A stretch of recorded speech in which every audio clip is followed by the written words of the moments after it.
안녕하십니까 구독자 여러분, 이승훈 원장입니다. 사람들이 스트레스를 받았을 때 질병이 생기고 문제가 생긴단 말이에요. 우리가 의식적으로 스트레스는 정신작용이라고 생각을 하고 몸은 별도로 아픈 거, 육체적인 거, 물리적인 거 이렇게 생각을 하잖아요. 정신과 육체, 몸과 마음 이걸 따로 생각을 하잖아요, 습관적으로. 제가 나중에 말씀드리겠지만 현대 과학적으로 우리 정신 활동은 육체 활동의 어떤 표현일 뿐이에요. 정신과 육체가 실제로 따로 있는 게 아니고 정신 활동 또한 육체 활동의 표현일 뿐이다. 우리가 흔히 생각하는 정신은 고귀한 것, 육체는 그냥 물질로 이루어진 것, 이렇게 나눌 수 없다라고 얘기를 합니다, 현대과학에서. 근데 우리가 그 얘기는 별로 와닿지 않죠.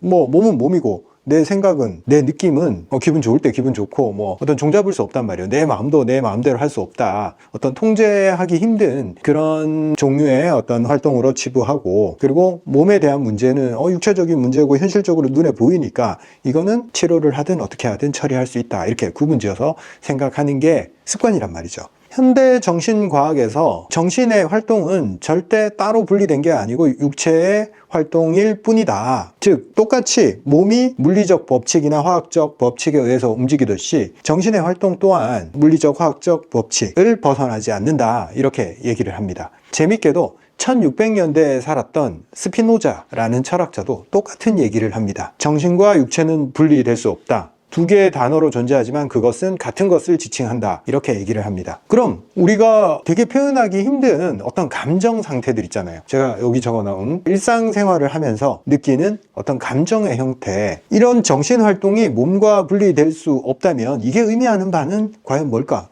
기쁘다는 것은 무엇을 의미할까? 스피노자는 이렇게 얘기를 합니다. 한마디로 이렇게 정의를 해요. 존재의 확장, 생명력이 넘쳐나는 그런 상태를 얘기를 하는 거예요. 그리고 그 반대되는 면에 있는 슬픔은 존재의 축소라고 얘기를 합니다. 즉 기쁨이란 것은 우리가 건강할 때, 그리고 사랑하는 사람이랑 있을 때, 그리고 성공, 성취를 이룰 때. 슬픔이란 것은 죽음, 상실, 질병의 상태, 이럴 때 이 현상이 나타난단 말이죠. 즉 우리가 표현하는 감정이라는 것은 실제로 신체의 어떤 상태를 얘기를 하는 거지 별도로 존재하지 않는다는 거죠. 이것은 몸의 상태를 의미한다. 몸과 같다. 물에 비유하자면 얼음이든 물이든 수증기든 다 H2O예요. 그런데 물이 에너지가 많을 때는 수증기 상태가 되고, 일반적으로 물의 형태가 있고 에너지가 부족해지고 활동이 줄었을 때는 얼음의 상태가 된다. 모두 다 물질이지만 어떤 상태에 따라서 활동하는 영역, 방식 이런 게 달라지는 거죠. 즉 기쁨과 슬픔도 육체입니다. 육체인데 표현하는 방식이 달라진 거죠. 기쁨이란 것이 따로 단어로 이렇게 존재하는 게 아니고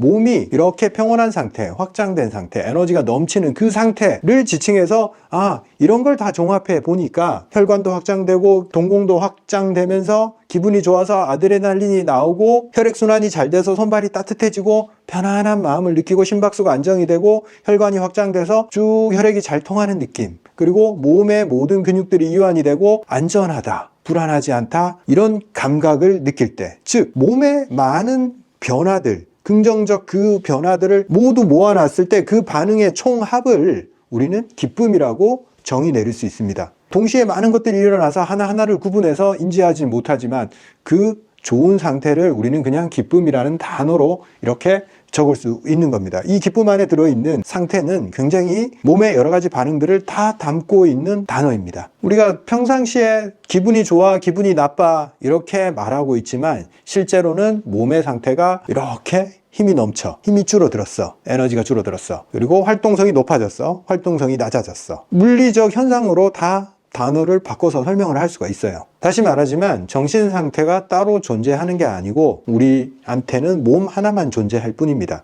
그 몸의 반응이 어떤 형태로든 표출이 되는 것일 뿐이다. 그렇다면 우리가 스트레스를 피하거나 어떤 몸의 상태를 건강하게 만든다 하는 것과 기분을 좋게 한다 하는 것은 같은 의미를 지닙니다. 기분이 좋아지면 몸의 스트레스가 낮아지고 몸이 건강해진단 말이죠. 반대로 얘기해서 몸이 튼튼해지고 아까 말했던 기쁨의 신호들을 우리가 의도적으로 만들어낸다면 기쁨의 감정을 만들어낼 수 있다. 굉장히 간단한 실험으로 우리가 웃는 얼굴 사진을 이렇게 놔두고 이렇게 쳐다보잖아요. 그럼 사람이 그거에 반응해서 지금 기분이 좋든 말았든 간에 입꼬리가 올라가면서 기분이 좋아지고 웃음을 짓게 돼 있어요. 몸이 반응하면 기분이 따라온다. 이걸 정확하게 이해를 해야 됩니다. 기분이 안 좋다고 나는 기분이 안 좋아 할 필요가 없다는 거죠. 몸을 어떻게든 기분 좋음의 영역으로 옮겨 놓으면 기분은 그냥 좋아진다. 기분을 내가 스스로 어떻게 하려고 자꾸 하지 말라는 거죠. 또 다른 종류의 우리 감정들 있잖아요. 이런 게 우리가 가지고 있단 말이에요. 동물들도 많이 가지고 있어요. 이런 감각들을 다 가지고 있습니다. 생존에 필요하기 때문에 진화 과정에서 이런 감정이란 것을 필요에 의해서 유용하기 때문에 가지게 됐어요. 근데 현대사회에서 대부분의 감정들이 좀 과잉됐을 때 다 병이 와요. 슬픔, 두려움 딱 봐도 요 아래쪽에는 제가 부정적 감정들을 적어놨고 위에는 좀 긍정적이고 생명력이 활발해졌을 때 나오는 감정들을 적어놨는데 당연하게도 요 아래쪽 감정들에 너무 오래 머물게 되면 병이 생깁니다. 왜? 말했잖아요. 이 상태를 의미하는 것은 생명력이 위축된 상태, 쪼그라든 상태. 생명력이 쪼그라든 상태로 오래 놔두면 어떻게 되겠어요? 생명력이 점점점 시들시들 약해져 버려요. 그러면 도대체 사람이 이렇게 진화를 해왔던 아니면 누가 설계를 했던 간에 왜 이런 쓸데없는 감정들, 내 생명력에 반하는 이걸 소유하게 됐을까요? 다 필요가 있어서 이 감정들을 가지게 됐습니다. 먼저 두려움. 이거 어디다가 쓰려고 이거 사람이 이걸 가지고 있을까요? 만약 우리가 생각해 봅시다. 옛날에 초원에 살 때 두려움이 없어. 겁이 없어. 동물들도 그렇잖아요. 겁이 없는 그 무인도에서 혼자 살던 이 커다란 새들, 사람들이 나타났을 때 사람한테 잡아먹힌다는 사실을 몰라서 그냥 사람이 와서 뭐 어떻게 하든 가만히 있었대요. 얼마나 좋은 먹잇거리예요. 그 무인도 같은데 사람들을 한 번도 경험해 보지 못했던 새들은 두려움이 없어요. 그 새들은 사람이 그 섬에 정착하자마자 한 10년 안에 대부분 다 멸종을 합니다. 두려움을 가지지 않았을 때 유전자를 남기기가 힘들다. 따라서 두려움은 생존의 필수적인 감정이었다. 두려움을 가진 개체가 더 오래 살아남을 수 있고 자손을 번식시킬 확률이 높았다. 자, 분노. 이거 어디다 쓸까? 현대에서는 대부분 분노를 좋게 보지 않죠. 분노 조절 장애. 분노는 장점이 있어요. 모든 감정들은 이유가 있단 말이죠. 불의를 참지 못하고 불합리함을 개선시키거나 나의 처지에 대해서 저항하는 감정이에요. 그래서 뭔가 불합리한 상태, 지배당하는 상태에서 분노하지 않은 존재는 살아남지 못했다는 거죠. 분노하고 저항하고 그렇게 했을 때 존재를 유지시키고 번식에 유리했다. 그리고 당연히 싸움을 할 때는 유리한 감정이죠. 지금은 싸우면 이렇게 잡혀 들어가지만 예전에는 전쟁, 생존을 위해서 계속 투쟁하고 싸웠을 거 아니에요. 그래서 분노의 감정이 우세한 개체가 유리했어요. 실제로 순종적인 개체보다. 그리고 혐오가 어떤 감정이죠? 이게 안 좋은 음식을 봤을 때 이렇게 쏠리고 기분 나빠지고 또 그런 쪽에서도 쓰잖아요. 이제 뭔가 인종 혐오라든가 이런 종류의 어떤 나와 다른 대상에 대한 혐오. 이 혐오도 생존에 필요했어요. 왜? 뭐 상하거나 아니면 낯선 사람들에 대해서 이렇게 뭔가 적개심을 가지지 않고 이렇게 받아들였을 때 또 단점이 발생하기 때문에 탈이 나서 죽거나 아니면 적인지 아군인지 모르고 다 이렇게 포용했을 때 문제가 생겼겠죠. 그리고 수치심, 부끄러움 이런 거. 내가 실수하고 잘못했을 때 부끄러워해서 이 행동을 재발하지 않게 하는 거. 사회적으로 어떤 손가락질을 받거나 그렇게 제재를 받았을 때 그걸 개선시키는 감각이겠죠. 이걸 가졌을 때 개인도 그렇지만 이 집단이 하나의 방향으로 살아남는데 유리했겠죠. 그리고 사랑의 감정, 당연하겠죠. 종족 번식의 필수적인 감각입니다. 이 감동이란 것은 인류가 어떤 이야기를 통해서 새로운 내용을 전달하고 그 이야기에 감화받아서 새로운 걸 개척해내는 이야기꾼으로서의 인간의 생존에 도움이 됐다. 그리고 평온함은 심리적 안정감을 주고 몸을 건강한 상태로 불안하고 긴장된 상황에서 벗어나서 소화가 잘 되고 편안하고 신체 활동이 모두 안정을 되찾는 그런 상황을 만들기 때문에 평온함은 생존에 유리했다. 희망이란 감정은 미래로 나아갈 수 있는 것, 미래를 더 긍정적으로 해석할 수 있는 그런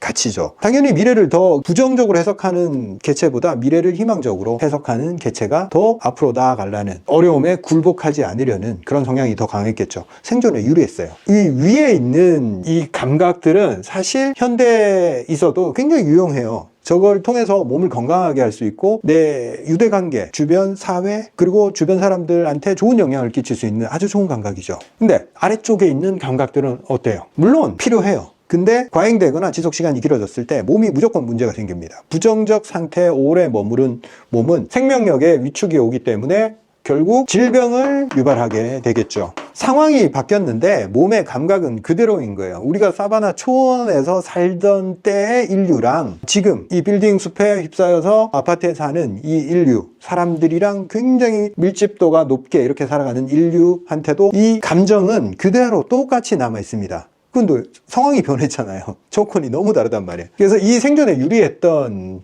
이게 별로 필요성이 없어진 거죠. 별로 좋지는 않지만 생존에 유리했기 때문에 몸이 가지고 있었던 감정이지만 현대사에서는 효용성이 많이 떨어져요. 그래서 이 상태에 오래 머물러 있으면 안 됩니다. 그냥 빨리 죽어요. 병 걸려서, 스트레스 걸려서. 그래서 제가 항상 부정적인 생각에서 긍정적인 생각으로 넘어가야지만이 우리가 건강해진다. 그런 얘기를 제가 자주 했잖아요. 그런 이유가 오늘 자세하게 제가 말씀드리는 부분이에요. 감정이 왜 생겼는지, 그리고 어떤 감정 상태로 살아가야 되는지 긍정적이 되어라 라고 우리가 얘기는 자주 하지만 왜 긍정적이어야 되는데, 긍정적이어서 얻는 이점이 뭔데? 라는 것에 대한 대답입니다. 존재의 축소, 그리고 물질의 수축 상태, 활동성이 줄어든 상태, 몸의 신체 활동이 극도로 수축되고 활동성이 둔화된 상태, 그걸 뭐라고 얘기를 하냐면 우울이라고 합니다. 우울이라는 상태를 어떤 감정의 상태로 자꾸 생각을 하려고 그래요. 우울은 절대 감정의 상태가 아닙니다. 나 우울해. 지속적으로 기분이 계속 안 좋다는 얘기잖아요. 그게 감정의 상태일까요? 그렇지 않습니다. 우울이라는 것은 존재가 극도로 위축된 상태, 몸이 생명력을 잃어버린 상태, 확장성을 더 이상 유지시키지 못하는 상태,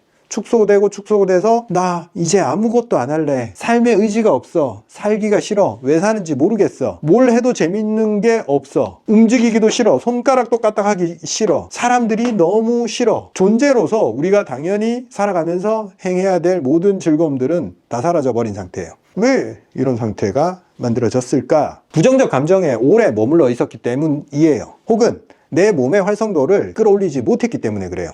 몸을 제대로 쓰지 못했다는 거죠. 계속 축소시키고 활동성을 줄여왔기 때문에 몸의 에너지가 다 고갈이 돼서 더 이상 쓸 게 없어요. 나는 다 바닥났어요. 이런 몸의 상태를 의미합니다. 감정의 상태도 결국 몸의 상태라고 얘기했죠. 두 개가 분리될 수 없어요. 같은 거예요. 결론적으로 종합해서 말씀드리면 우리가 스트레스, 감정, 기분 좋음, 나쁨 이런 모든 것은 몸의 상태를 의미하는 것이다. 감정이 따로 존재하지 않는다. 내가 힘들고 지치고 부정적 감정에 오래 머물러 있거나 결국 우울한 상태까지 떨어졌을 때는 내 몸이 생명력이 많이 사라진 상태다. 이렇게 이해를 하셔야 됩니다. 그래서 끌어올릴 때는 기분 좋아야지 그런 걸로 극복할 수 없다. 즉 몸을 사용을 해서 존재를 확장시키고 혈액순환을 시켜서 심장을 박동시키고 에너지가 충만하게 만들어야 된다. 고갈된 내 몸의 진액들, 그걸 다시 보충시키고 여유롭게 만들어야 된다. 그래야지 침이 나오고 소화가 되고 피부가 촉촉해지고 갈라진 발 뒤꿈치가 매끄러워지고 가늘었던 머리카락이 다시 굵어지고 가려웠던 피부가 다시 촉촉해진단 말이죠. 같은 문제라는 거죠. 내 피부 가려운 거나 기분이 우울한 거랑 같은 거라고. 진짜 같은 거예요. 그래서 우리의 존재의 확장, 내 몸에 고갈된 진액, 혈액, 활동성, 움직임 이런 것들을 다시 만들어내기 위해서 부단히 노력해야지 이 상태를 벗어날 수 있습니다. 근데 그게 혼자 힘으로 잘 안 될 때가 있어요. 도움을 받는 것도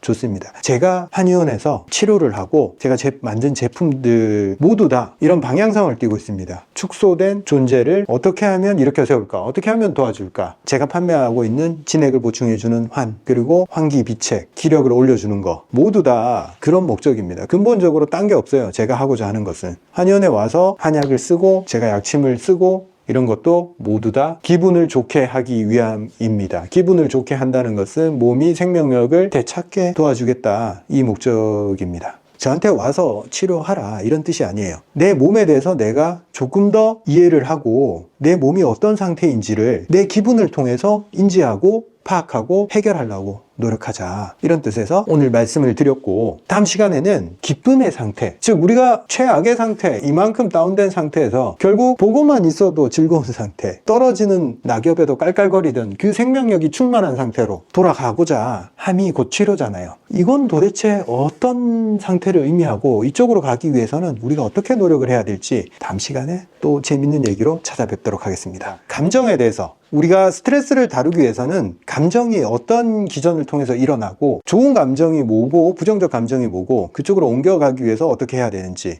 감정을 다룰 줄 알아야 된단 말이죠. 제가 스트레스에 대해서 왜 이렇게 자주 얘기를 하냐면, 환자들이 진료실에 왔을 때 많이 아프잖아요, 그죠? 근데 나는 그 근원에 있는 그 사람들의 이야기가 궁금해서 이렇게 들어보잖아요. 뭔가 사건들이 있었어. 그리고 어떤 감정이 생겼어. 그걸 극복을 못하는 거예요. 그게 지속이 되면서 스트레스 상황이 아무리 충격적인 일이 발생을 하더라도, 예를 들면 배우자가 사망을 하거나 정말 견디기 힘든 그런 고통들이 발생을 했을 때, 슬픔의 시간이 짧으면 몸에 타격을 주질 않아요. 슬퍼도 3개월, 6개월 내에 그걸 극복하고 일어선다면 괜찮아집니다. 그런데 3개월 이상, 혹은 어떤 사람한테는 6개월 이상, 이런 스트레스 상황이 지속이 됐을 때 몸이 다 고갈이 돼버려요. 그 다음에 육체적인 현상으로 확 나타나버리고, 몸의 신체 기능은 다 떨어져 버리고 최종적으로 우울한 상태로 빠져듭니다. 제가 말씀드렸죠. 기쁨의 상태, 긍정적이고 에너지가 충만하고 삶이 확장되는, 몸이 충만한 상태로 넘어가는 게 중요하다. 그리고 슬픔을 길게 가져가지 않고 빨리 극복하는 게 중요하다. 우울의 단계에서 빠져든 사람도 끌어올려서 기쁨의 단계로 올라가기 위해서는 육체를 복원시켜야 된다. 육체의 능력을 다시 끌어올려야 된다. 이렇게 말씀드렸는데, 기쁨이 과연 뭘까? 구체적으로 한번 생각해 봅시다. 기쁨에 대해서 말씀드리기 전에 제가 말씀드리는 어떤 철학의 근거, 이승우가 좋아하는 어떤 철학의 근거가 뭐냐? 저는 스피노자를 좋아합니다. 스피노자에 대해서 이름은 들어보셨을 거예요. 제가 너무 좋아하는 철학자인데, 이 감정에 대해서 한의학에서도 많이 다루고 있습니다. 희노애락 등등 해서 오행으로 배속시켜서 감정을 다루고 있는데, 사실 딱 와닿지 않고 직관적이지 못해서 조금 나한테 더 와닿는 개념을 더 받아들이는 편입니다. 그래서 스피노자의 어떤 분석력, 그리고 몸과 마음이 하나다. 한의학에서도 근데 똑같이 얘기를 해요. 그렇지만 제가 좋아하는 언어, 과학적 언어, 실용적 언어 측면에서 더 이쪽이 와닿기 때문에 주로 이 부분을 제가 심취했었고 더 인용을 하는 편입니다. 자, 기쁨. 영어로 표현하면 joy죠. joy. 그리고 뭐 한글로 여러 단어로 쓸 수 있겠죠. 쾌락이라는 단어로도 표현할 수 있습니다. 기쁨, joy 이 정도까지는 괜찮은데, 쾌락 이렇게 들어가니까 또 꽤 부정적인 면이 또 등장을 하죠. 몸에 기쁨의 상태가 생명력이 충만한 상태라면, 그러면 우리가 소위 말하는 어떤 쾌락의 상태 있잖아요. 중독의 상태, 마약, 게임, 술, 담배, 이걸 우리가 긍정적이라고 말할 수는 없잖아요. 저렇게 일시적인 쾌락은 어떤 의미를 지닐까? 몸에서 쾌락으로 표현되는 즐거움은 좀 종류가 달라요. 중독 성향이 있고 지속성이 없어요. 그 차이입니다. 건강했을 때 기쁨의 현상이나 그런 것을 통해서 느끼는 쾌락이나 순간적으로는 똑같아요. 도파민, 세로토닌 이런 호르몬들이 뇌를 지배한단 말이에요. 보상작용인 거죠. 이런 좋은 상태를 계속 지속해라, 이런 신호를 주는 거예요. 근데 우리가 좋은 쪽에 건강했을 때는 지속성이 있어요. 근데 애들은 지속성이 없다. 그래서 이런 가치를 이야기를 하는 게 아니에요. 제가 말하는 건강의 기쁨이라는 것은 지속 가능한 상태를 얘기를 하는 겁니다. 현대의학에서는 굉장히 단순하게만 얘기를 해요. 뭐 도파민, 세로토닌 그런 게 나와서 우리가 뇌가 그런 걸 좋아하니까 기쁘다, 이렇게 얘기를 하는데, 실제로 몸에서 어떤 일이 일어나느냐, 이게 더 중요해요. 기쁨을 느낄 때 우리 편도체에서 위험 감지 센서를 최대한 낮춰요. 그 말이 무슨 뜻이냐면, 지금 위험하지 않아, 너무 안전해, 편안해, 이런 감각을 주는 거죠. 두려움의 신호를 꺼버리는 거예요. 두렵지 않아도 되는구나, 이 상태가 너무 좋아. 그리고 뇌에서 보상 시스템이 작동을 해서 이 상태를 지속하고 싶다, 이건 좋은 거다, 이런 감각을 지속적으로 줍니다. 그리고 전두엽에서 이 상태를 분석을 하는 거죠. 이건 가치 있는 경험이다, 좋은 거다, 이런 느낌을 줍니다. 즉 이건 안전하고 보람되고 계속하고 싶다 라는 상황을 머릿속에, 뇌에서 조합을 만들어내는 겁니다. 머릿속에서만 일어나는 반응이냐, 기쁨이라는 감각이 몸 전체에서 일어납니다. 심장 박동이 첫째로 안정이 되고 리듬감이 좋아져요. 그리고 혈압이 안정화되고 혈액순환이 잘 되게 됩니다. 심장 기능이 안정화되고 혈액순환이 잘 된다. 제가 심장을 너무너무 중요하게 생각을 하잖아요, 항상. 그런 상태를 만들어내는 거죠. 즉 건강한 상태를 느끼게 만들어요. 심장이 잘 뛰고 안정적이고 기분이 좋고 혈액순환이 잘 되고 손발이 따뜻하고 근육이 유연하게 바뀌어요. 즉 기쁨은 몸 전체로 퍼지는 따뜻한 혈액순환의 느낌을 준다, 이렇게 말할 수 있는 거죠. 또 호흡이 깊어지면서 산소 교환이 확실하게 일어납니다. 그래서 산소가 충분히 공급이 되고 뇌가 활성화되고 신체가 최적화되는 느낌을 받습니다. 위장적으로 혈류량도 증가하기 때문에 소화가 당연히 잘 되고 위장이 편안한 느낌을 받고 장내 환경이 좋아집니다. 몸의 움직임이 부드러워지고 어깨는 긴장이 완화가 되고, 즉 몸이 깃털처럼 가벼워집니다. 무거운 걸 못 느껴요. 발걸음이 가벼워지고 사뿐사뿐해집니다. 어때요? 지금 제가 묘사한 이 기쁨의 상태, 인간이 추구하는 궁극적인 기분 좋음의 상태라는 거죠. 우리 몸이 어떨 때 이런 상태가 될까요? 첫째로 사랑할 때, 성취가 있을 때, 음식을 먹을 때, 안정감을 느낄 때, 생명력이 확장되는 조건에서 이걸 느끼고, 또 삶에 좋은 결과들이 발생했을 때 보상작용으로 이런 기쁨의 신호를 몸에서 만들어내게 됩니다. 또 한 가지 있죠. 아까 말했던 그 기쁨을 느끼는 계기, 중요한 거, 몸을 제대로 사용했을 때, 운동을 했을 때 느끼는 감각이랑 지극히 동일합니다. 그래서 제가 계속 운동 얘기하는 거고, 몸을 제대로 만들어서 최선의 지복의 상태, 궁극적인 상태로 자꾸 만들어 나가자 하는 거예요. 어떤 환경에 처했을 때, 어떤 조건이 충족됐을 때 또 기쁨을 느낄까요? 사회적 관계가 좋을 때, 사람과의 관계에서 오는 어떤 기쁨을 만들어낼 수 있겠죠. 그리고 환경, 음악이라든가 자연 속에 들어갔을 때, 우리가 좋은 환경 속에 머무를 수 있을 때 또 기쁨을 느끼겠죠. 그리고 감사한 마음을 가질 때 우리가 똑같이 몸에서 기쁨의 감정이 발생을 합니다. 궁극적으로 몸을 건강하게 만들어서 몸이 최선의 상태일 때 자동적으로 기쁨의 감정이 만들어지는데, 그게 의도적으로 잘 안 될 때가 있잖아요. 몸이 뭔가 무리를 하고 피치 못할 스트레스 상황에 처했을 때 우리가 자꾸 생명력이 깎이면서 디프레스 되는 그런 상황이 옵니다. 그럴 때 우리가 운동도 해야겠지만 주변 상황을 체크를 해가면서 내 몸이 기쁨의 영역으로 자꾸 머무를 수 있게 유지 관리를 해줘야 돼요. 수족관 물 관리하듯이 관계를 좋게 만들고, 주변 사람들한테 친절하게 하고, 주변 사람한테 감사의 마음을 가지고, 좋은 음악을 듣고, 자연 속으로 들어가려고 노력을 하고, 좋은 음식을 먹고, 불안해하지 않고, 도전을 하고, 사람을 사랑을 하고, 운동을 하고, 너무너무 중요한, 시간이 걸릴지라도 운동이 가장 중요합니다. 자, 우리가 건강의 상태로 간다 하는 것은 기쁨의 상태로 들어간다라는 것과 똑같은 말입니다. 그리고 기분이 나쁠 때 기분을 좋게 해야 된다라는 말과 건강을 회복해야 된다라는 말도 똑같은 말입니다. 내가 오랫동안 슬픔과 불안, 우울, 부정적 감정에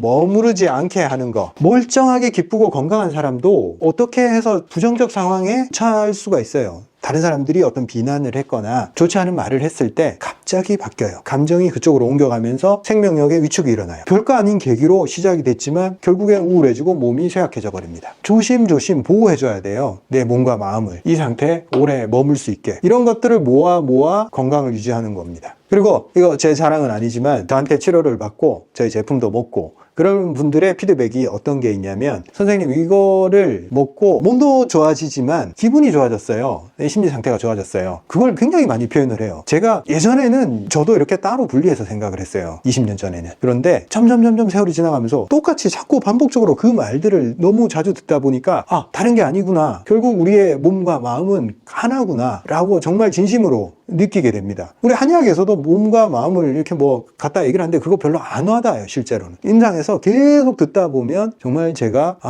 하면서 이해를 하게 됐던 거죠. 특히 우리 요 환사종, 저는 이렇게 간단하게 환사종이라고 얘기를 합니다. 이 네 가지, 이 조합으로 먹었을 때 몸에서 진액이 채워졌을 때 어떤 반응이 일어나냐면 생명력이 채워집니다. 비었던 생명력이 채워지면서 신체에 작동력, 부드러움, 매끄러움이 생기고 흐름이 생겨요. 그게 곧 기분 좋음이라는 거죠. 혈액이 조금 더 잘 돌고 내 피부가 더 매끄러워지고, 아까도 말했듯이 그게 곧 기분 좋음이에요. 기쁨이 따로 있는 게 아니고 즐거움이 따로 있는 게 아니고, 내가 우울해서 우울한 게 아니고 몸이 안 좋아졌기 때문에 우울했던 건데 기분이 나아진다, 짜증을 덜 낸다, 이렇게 옮겨가는 것은 신체의 능력이 부드러워졌다, 매끄러워졌다, 이렇게 볼 수 있는 겁니다. 그래서 혼자 힘으로 잘 안 되는 분들은 제가 제시하는 방법들 분명히 도움이 될 테니까 한번 사용해 보시는 것도 좋습니다. 자, 기쁨, 즐거움, 생명력의 확장의 상태에 대해서 말씀드렸는데 다음 시간에는 생명력이 극도로 위축된 상태, 우울에 대해서 이런 주제를 좀 다루는 게 좀 그래요. 왜냐면 괜히 이 우울에 대해서 다루면 우울감이 없었던 사람은 괜히 우울에 대해서 또 생각하게 되잖아. 그래서 다음에 우울에 대해서 다루는데 이 주제가 좀 깨름직하다 하더라도 조금 약간 디프레스된 상황에 있을 때 과연 이 상황이 뭘 의미하는지 객관적으로 우리가 한 발 물러나서 이 상황을 한 번씩 미리 간접 체험을 한번 해놔야 돼요. 그래서 그 상황에 들어갔을 때 거기에 오래 머물지 않을 수 있습니다. 조금 그렇다 하더라도 다음 영상도 한번 봐주시길 바라고, 우울한 상태에 이미 빠져 있는 사람들은 꼭 한번 봐주시기 바랍니다. 본인의 상태를 객관적으로 봐야지만이 거기서 벗어날 수 있어요. 분명히 도움이 될 테니까 한번 시청해 주시기 바랍니다. 오늘 주제는 우울입니다. 우울. 많은 사람들이 우울한 감정에 휩싸여 있다, 이렇게 얘기를 하죠. 우울은 감정의 상태가 아닙니다. 생명력이 위축된, 몸이 쇠약해진 상태입니다. 감정의 문제니까 극복해야 될, 내 마음을 바꿔서 극복하는 그런 종류의 문제가 아닙니다. 굉장히 다각도로 접근해서 몸의 기능을 회복시켜야 되는 질병의 상태라고 보시면 됩니다. 제가 우울이라는 주제를 다루면서 약간 업된 상태로 이야기를 할게요. 왜냐하면 괜히 이런 주제로 다운이 되면 저도 그렇고 보는 사람도 그렇고 거기에 빠져들 수가 있어요. 그래서 이걸 우리가 객관적으로 좀 빠져들지 말고 호기심 가득한 마음으로 가볍게 접근을 하자고요.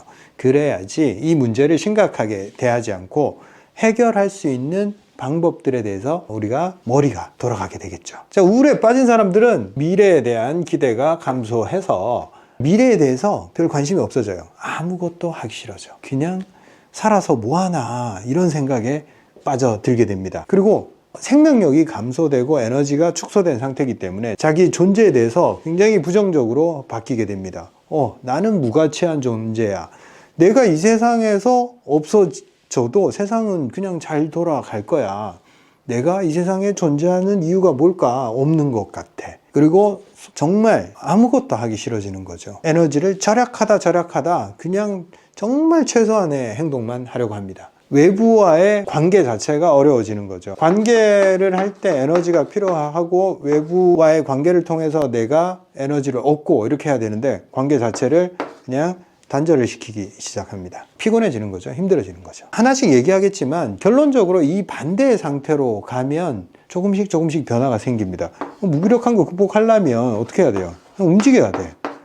조금이라도 움직여야 돼요. 많이 움직일 필요 없어요. 조금 안 하던 행동, 산책을 하면 돼요. 햇빛 있는데 나가서 걷고 자연 속에서 새소리 들으면서 자연 속에서 움직여야 돼요. 그리고 어렵지만 조금 편한 관계를 다시 맺어야 됩니다. 이 관계로 돌아오지 않고 자기 속에서 갇히면 점점 사람이 무서워지고 두려워집니다. 그래서 편한 관계부터 복원을 시켜 나가야 됩니다. 나를 지지해주는 사람과 관계를 회복해야 되고, 그리고 자기 존재를 인식을 해야 되는데 뭘로 인식을 하겠어요? 우리가 우리를 인식하는 거는 감각 체계밖에 없어요. 촉각, 후각, 시각, 이걸 자극을 줘야 됩니다. 뭘로?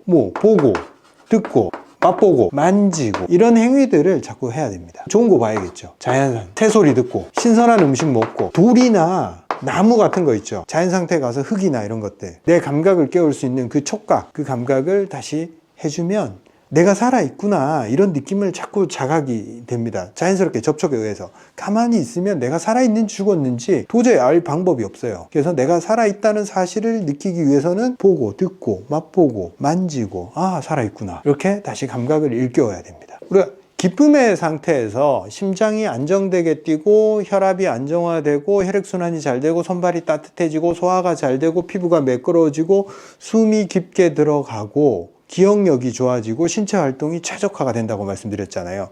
우울의 상태는 생명력의 축소이기 때문에 그 반대 상황이 다 일어납니다. 심장이 불안정하게 뛰고 혈액순환이 되지 않고 소화기에 혈액이 들어가지 않아서 소화기가 멈추고 소화가 안 되고 가스가 차고 변비가 생기고 피부는 윤택이 사라지고 입안은 마르고 눈은 침침해지고 근육은 뭉치고 허리는 아프고 관절들이 막 아프기 시작해요. 그리고 숨이 깊게 들어가지 않아서 이렇게 헐떡헐떡거리고, 산소가 들어가지 않으니까 뇌는 활동하지 않아서 기억력이 떨어지고 지각 능력이 떨어지고 아까 했던 말이 뭔지 잘 생각이 안 나고, 생명력, 생명활동에 관계된 모든 활동들을 다 줄여버립니다. 우리가 학창시절에 따돌림을 당하는 친구들이 보통 방으로 들어가서 이렇게 은둔형으로 바뀌잖아요. 게임만 하고 방 밖으로 안 나오려고 두려워서. 처음부터 그렇게 우울하지 않을 수도 있어요. 그런데 은둔을 하게 돼서 내 생명력을, 활동 반경을 줄여버리잖아요. 햇빛을 보지를 않고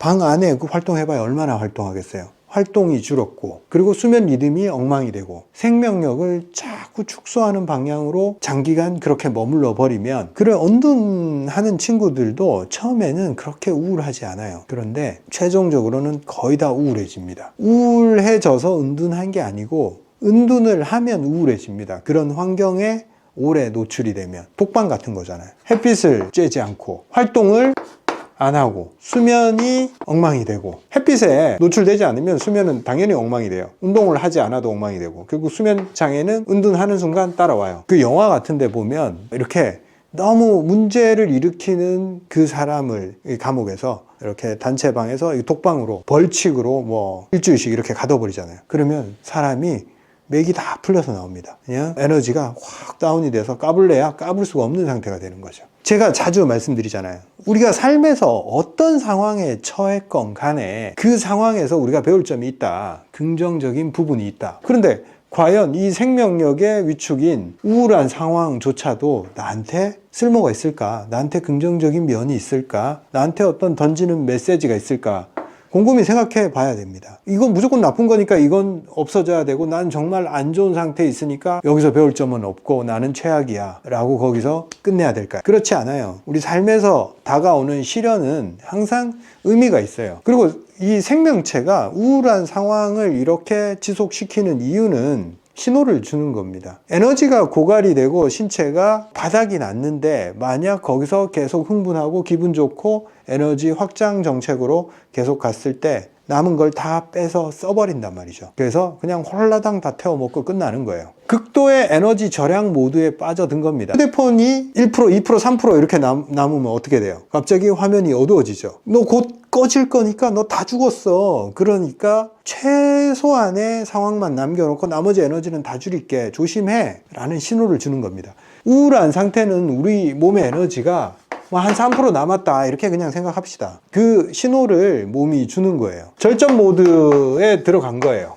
에너지를 극소로 사용하는 모드예요. 하나의 모드라고 생각하고 개선시키면 되는 거지, 나는 여기서 빠져나올 수 없어, 난 끝났어, 더 이상 이건 살아갈 의미가 없어, 이렇게 생각할 필요가 없다 이거죠. 몸이 절전 모드에 들어가고 이런 경고의 신호를 준단 말이죠. 이게 무엇에 대한 경고일까요? 첫째, 지금 내가 살아오는 방식이 문제가 있다라는 것을 의미합니다. 너 그대로 살면 끝나. 조심해. 이미 바닥이 나오고 있어. 삶의 방식을 한번 바꿔보지 않을래?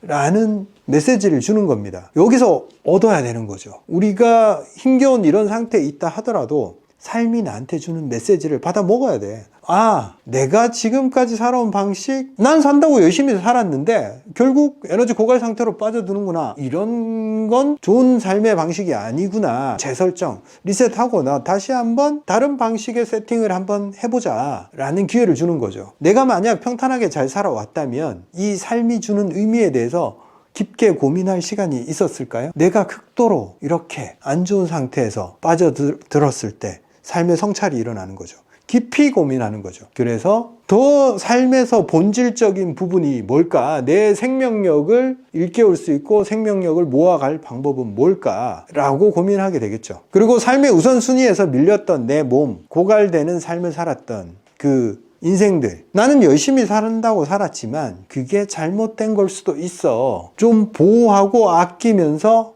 이제부터는 그렇게 살아야 돼 라고 몸이 얘기를 하는 겁니다. 얻었죠. 최악의 상태이지만 우리가 뭔가를 얻었어. 큰 걸 얻었단 말이에요. 얻었으면 이제 뭘 하면 될까? 한 걸음이라도 바깥에 나가서 햇빛 쬐고 들어오고, 나가서 새소리 듣고 오고, 음식의 맛을 의미하면서 먹어보고, 아, 봄이 됐을 때 새싹이 파릇파릇 나오는 요 쑥을 뜯어서 냄새를 한번 맡아보고, 야, 감동을 하라 이거지. 그냥 살아있는 것 자체가 경이구나 라고 자꾸 감각을 껴야 돼요. 그리고 아직은 힘이 없어서 다른 사람을 이해해주고 다른 사람을 배려해줄 수는 없더라도 하루에 단 한 명한테만이라도 감사한 마음을 가져보자.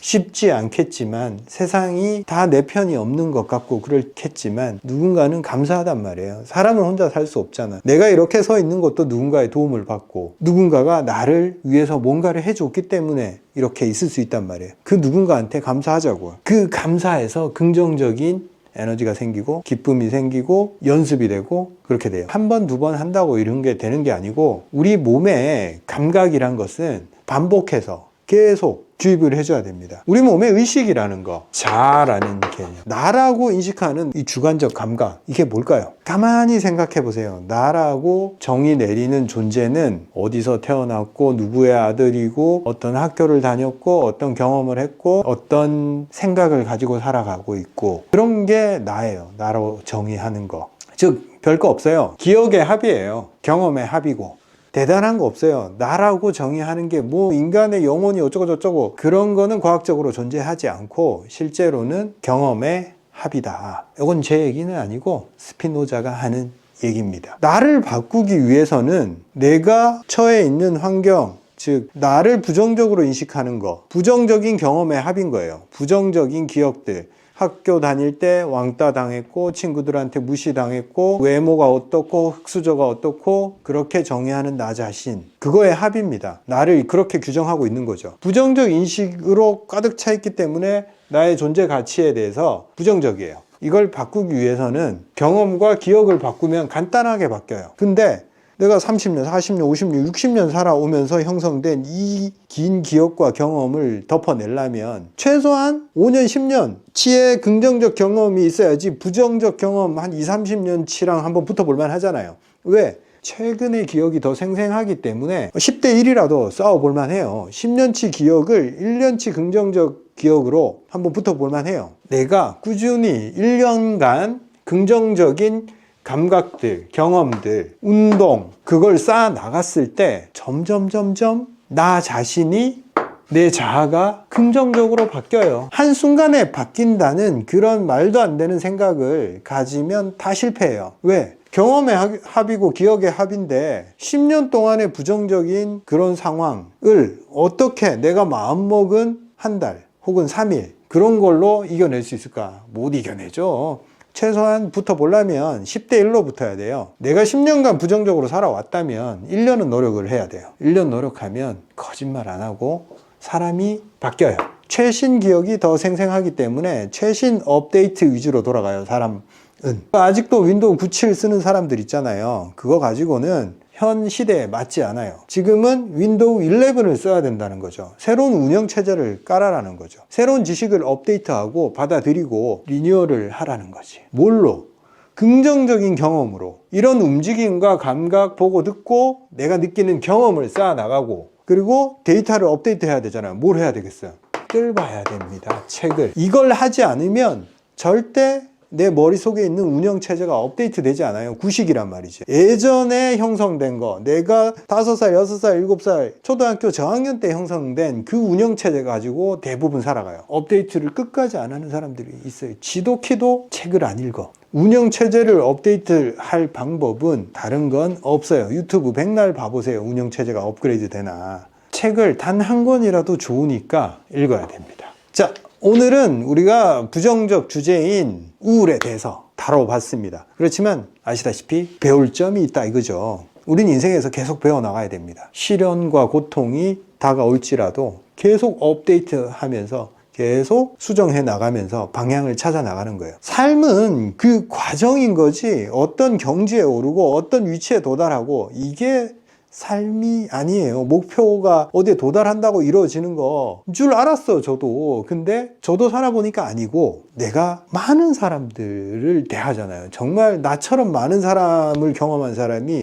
몇 명이나 있을까요? 이 대한민국에. 환자의 삶을 이렇게 깊숙하게 들여다본 사람이 없잖아. 많이 없잖아. 그런 제가 말씀드리는 거라고. 잘 사는 사람, 내가 우리 기업 대표들 내가 치료 많이 해줬어요. 그런 사람들, 근데 기업 대표님들은 다 잘하고 있어. 왜? 노력을 해요. 계속 업데이트하고 기업을 운영하기 위해서 그렇게 하지 않으면 살아남지 못하니까. 그래서 건강해. 사고도 건강하고 몸도 건강해요. 업데이트하면서 사니까. 자이든 타이든 그 삶이 주어진 거예요. 근데 내 삶의 목표가 이거야 라고 규정 지어놓고 거기에 도달을 했고 거기에 만족하고 거기서 안주한 사람들은 다 시들시들해져 버려요. 제가 말씀드렸잖아요. 죽는 그날까지 업데이트하고 노력하고 개선시켜 나가는 게 삶이다. 그런 사람들이 가장 잘 살고 그 과정 자체를 너무 잘 즐기면서 살더라. 기쁨으로 살더라. 그 순간순간을.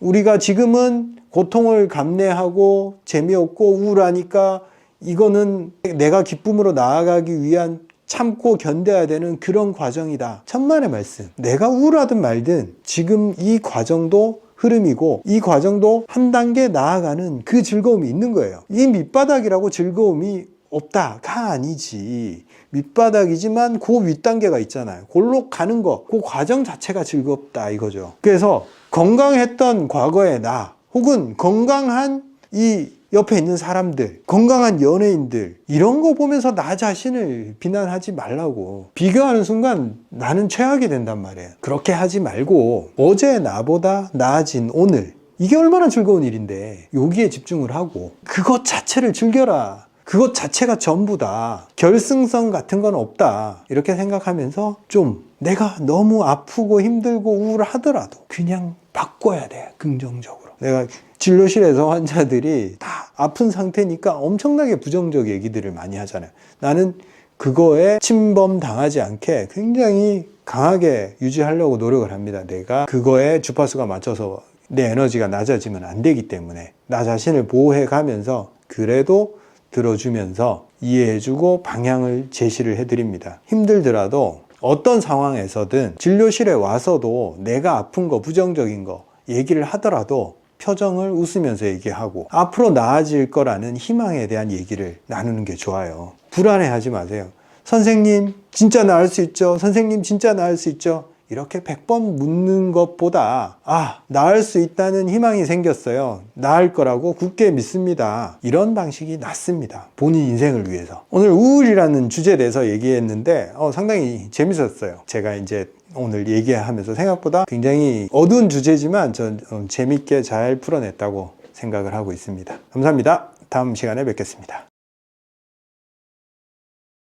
혹시 모르는 분들이 있을까봐 잠깐 광고하고 가겠습니다. 저는 한의사 이승우고 서초보감이라는 건강식품 회사를 따로 운영하고 있습니다. 거기서 지금 출시한 제품은 첫째로 환4종, 산약백복령, 사삼맹문동, 구기자 감구, 단삼 홍화 요 4가지를 따로따로 드셔도 괜찮은데 한꺼번에 드셨을 때 반응이 좋습니다. 그리고 출시한 지 2달 정도 됐는데 상당히 반응이 좋습니다. 환기, 인삼, 백출, 감초, 당기, 곽향 조합으로 출시된 제품입니다. 그리고 수분톡톡 제품인데 천도시로 용융해서 순수한 소금을 만든 거예요. 그래서 수분대사, 수분이 빠르게 흡수되지 않고 몸에 수분이 부족하다 할 때 이걸 같이 드시면 좋은데 환4종이랑 조합을 했을 때 반응이 좋습니다. 그리고 저희 제품 구매하시는 분들께 샘플로 수분톡톡 요런 포가 3g짜리 포가 10개 들어있어요. 현재 구매하시는 분들한테는 요거 사은품으로 나가고 있으니까 물에 500cc에 한 포씩 넣어서 드셔보시고 반응을 느껴보는 것도 좋습니다.